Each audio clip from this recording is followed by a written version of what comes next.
Large cap में बहुत हो गया इन्वेस्टमेंट, अब बारी आती है मिड कैप की। अब हमें मिड कैप में इन्वेस्टमेंट करना है, क्योंकि हम सब जानते हैं कि हमारा जो इंडिया है, जो हमारा भारत देश है, यहाँ पे काफ़ी अपॉर्चुनिटी है, जिसको ग्रैब करने के लिए हम अगर कम रिस्क वाले फंड यानी हम लार्ज कैप में चले जाएंगे, इनमें चले जाएंगे, तो जो यंगस्टर्स हैं अगर वो भी इस तरीके के फंड्स में ही इन्वेस्ट करेंगे तो आप वो अपॉर्चुनिटी ग्रैब नहीं कर पाएंगे जो आपको इंडिया दे रहा है। ये एक डेवलपिंग कंट्री है, तो यहाँ पे आपको अपॉर्चुनिटी भी बहुत मिल जाती है। तो जो लोग भी यंगस्टर्स हैं, जो थोड़ा सा यहाँ पे रिस्क लेने के लिए कैपेबल हैं,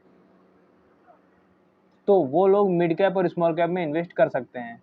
तो आज की इस वीडियो में यहाँ पे हम मिड कैप कैटेगरी का एक और फंड डिस्कस करने वाले हैं। डेज का 8वां दिन होने वाला है और हमारा फंड होने वाला है 8वां। अभी तक हमने 7 फंड डिस्कस करे हैं, जिसमें से बहुत से लोगों ने उन फंड्स को पसंद किया है, बहुत प्यार दिया है और अपनी इन्वेस्टमेंट जर्नी को भी स्टार्ट किया है। तो आज उसी सीरीज़ को आगे बढ़ाते हुए हम यहाँ पे 8वां फंड डिस्कस करने वाले हैं, जो कि रहने वाला है हमारे पास मिड कैप का HDFC mid cap fund direct plan growth. हो सकता है आप में से बहुत लोग इसमें इन्वेस्ट करते हो, बहुत लोगों ने नाम सुना भी होगा। जिन्होंने नहीं सुना है, जो लोग इसमें इन्वेस्ट नहीं करते हैं, तो वो इस फंड को आज देखें, जानें और अच्छा लगे तो इन्वेस्ट करिए। बढ़ते हैं फंड की तरफ। यहाँ पे हमारे पास है HDFC mid cap fund direct plan growth. 5 star इसको मिले हैं और अगर हम NAV की बात करें तो 216.83 के आसपास इसकी NAV चल रही है। HDFC म्यूचुअल फंड इसका फंड हाउस हो जाता है। लॉन्चिंग डेट जनवरी 2013 इसकी देखने को मिल रही है। बेंचमार्क की अगर हम बात कर लेते हैं तो यहाँ पे निफ्टी मिड कैप 150 इसका बेंचमार्क हो जाता है। अभी तक इसने 21.59 का रिटर्न प्रोवाइड किया है। मिड कैप का ये फंड है और एक्सपेंस रेशियो की अगर हम बात कर लेते हैं तो 0.75% का देखने को मिलता है, जो कि कैटेगरी एवरेज से ज़्यादा है। अब आप कहेंगे कैटेगरी एवरेज से ज़्यादा है तो कैसे? देखिए, फंड मैंने अभी आपको शुरुआत में ही एक चीज़ क्लियर करी कि यहाँ पे फंड को 5 स्टार रेटिंग मिली है, तो फंड ने काफ़ी अच्छा परफॉर्मेंस किया होगा, काफ़ी अच्छा डेटा इसका होगा, तभी इसको 5 स्टार रेटिंग मिली है। तो वहाँ पे 0.75% का जो इसका एक्सपेंस रेशियो है, वो बाकी डेटा को हम पहले जब एनालाइज कर लेंगे उसके बाद डिसाइड करेंगे कि ये हमारे लिए प्रेफरेबल है या नहीं है। अभी आप इतना जानिए कि हाँ, एक्सपेंस रेशियो हाई है कैटेगरी एवरेज के कंपैरिजन में। फंड साइज की अगर हम बात करते हैं तो यहाँ पे 79,717 करोड़ का इसका फंड साइज देखने को मिलता है। ओपन इंडेड ये फंड है। रिस्क ग्रेड इसका लो रहता है और रिटर्न ग्रेड इसका अबव द एवरेज रहता है। मतलब आपको रिटर्न यहाँ पे एवरेज से ज़्यादा मिलेगा, रिस्क ग्रेड यहाँ पे आपको कम मिलेगा। तो जो लोग भी रिस्क के लिए परेशान होते हैं, वो बहुत से यंगस्टर भी हैं जो यहाँ पे पैसा अपना रिस्क में नहीं डालना चाहते हैं, तो उनके लिए भी एक अच्छा फंड हो जाता है, क्योंकि आपको रिस्क ग्रेड यहाँ पे कम मिल रहा है और रिटर्न ग्रेड आपको यहाँ पे अबव द एवरेज मिल रहा है। 100 रुपये से आप यहाँ पे इन्वेस्टमेंट स्टार्ट कर सकते हैं और SIP की शुरुआत भी आप 100 रुपये से कर सकते हैं। विड्रॉल यहाँ पे अगर हम बात करें तो 100 रुपये का आप यहाँ पे विड्रॉल मिनिमम कर सकते हैं। एग्जिट लोड 1% का देना पड़ेगा अगर आप 1 साल के अंदर में पैसा रिडीम करते हैं तो। CAGR की अगर हम बात करते हैं तो यहाँ पे 1 साल में 9.56, 3 साल में 33.65 और 5 साल में 33.48 का यहाँ पे CAGR देखने को मिलता है, जिसमें अगर हम बात करें तो कैटेगरी एवरेज को लगातार बीट करा है। तीनों सालों में यहाँ पे कैटेगरी एवरेज को CAGR ने बीट किया है। रोलिंग रिटर्न की बात कर लेते हैं तो यहाँ पे 6 महीने में 6.03 का।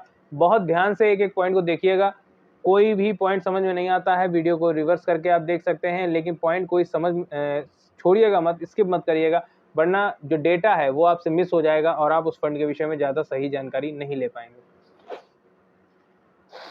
तो यहाँ पे 6 महीने की अगर हम बात करें तो यहाँ पे रोलिंग रिटर्न 6 महीने में 6.03 का देखने को मिला। 1 साल में 36.8, 2 साल में 31.6, 3 साल में 27% और 5 साल में 19% का रिटर्न देखने को मिलता है, वो भी रोलिंग रिटर्न। रोलिंग रिटर्न मैंने आपको कई बार समझाया, रोलिंग रिटर्न होता है वॉलिटिलिटी को देखते हुए कि हमें जब मार्केट वॉलिटाइल होगी तब हमें कितना रिटर्न फंड देगा। ईयरली बेस पे रिटर्न की बात कर लेते हैं तो 2020 में 22.6 का रिटर्न प्रोवाइड किया है, 2021 में 40.9, 2022 में 13.1, 2023 में 45.4 और 2024 में 29.2 का यहाँ पे एनुअली रिटर्न प्रोवाइड किया है। तो मैंने जैसा आपको शुरुआत में बताया था, एबव द एवरेज ये परफॉर्मर है, नो डाउट बेहतरीन फंड है। तो रिटर्न वाइज तो मुझे ये फंड कहीं पे भी दिक्कत नहीं किया है। अब बहुत से लोगों का सवाल होगा एसआईपी में रिटर्न इनका कितना रहा है सर, तो एसआईपी वालों के लिए भी मैं बता देता हूँ। यहाँ पे 1 साल में 16.32, 3 साल में 31.25 और 5 साल में 38.54 का रिटर्न देखने को मिला है, जो कि एक अच्छा रिटर्न इसमें देखने को हो जाता है।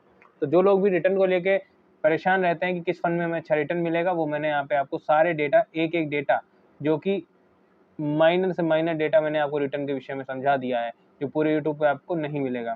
यहाँ तक अगर आपको वीडियो पसंद आया है, समझ में आया है, तो वीडियो को लाइक करिएगा, एक कमेंट डाल दीजिएगा जिसमें आप अपनी सुझाव डाल सकते हैं, जिसमें आपको कोई भी क्वेश्चन होता है पूछ सकते हैं, या फिर वीडियो कैसा लगा इस विषय में भी आप बता सकते हैं। आगे बढ़ते हैं, एसेट एलोकेशन की बात करते हैं तो इक्विटी में 91.78% का यहाँ पे देखने को मिलता है, अदर्स में 8.22% का। और अगर हम सेक्टर एलोकेशन की बात करते हैं तो फाइनेंशियल में 21.80, हेल्थ केयर में 9.80, सर्विसेज में 8.78, टेक्नोलॉजी में 8.56 और अदर्स में 41.62 का यहाँ पे इन्वेस्टमेंट देखने को मिलता है। हाईएस्ट इन्वेस्टमेंट यहाँ पे 41.62 का अदर्स में, मतलब मिसलेनियस अगर हम कहें तो उसमें देखने को मिलता है। मार्केट कैप की बात कर लेते हैं तो यहाँ पे लार्ज कैप में लगभग 18% के आसपास का और मिड कैप में 73% के आसपास का या फिर 74% के आसपास का यहाँ पे इन्वेस्टमेंट मान सकते हैं,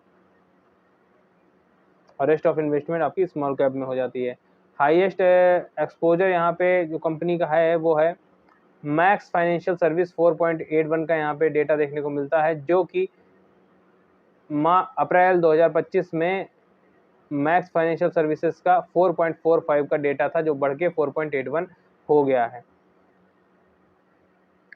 रिस्क रेशियो आप देख लीजिए, यहाँ पे स्टैंडर्ड डेविएशन अच्छा है, बीटा अच्छा है, अल्फा अच्छा है, टेन्योर रेशियो अच्छा है, शार्प रेशियो अच्छा है, रिटर्न रेशियो भी यहाँ पे बेहतरीन देखने को मिलता है। मतलब फंड में ना तो वॉलीटिलिटी देखने को मिलती है, ना फंड का जो रिस्क एडजस्टमेंट है वो भी बेकार नहीं है, सब अच्छी चीज़ें हैं।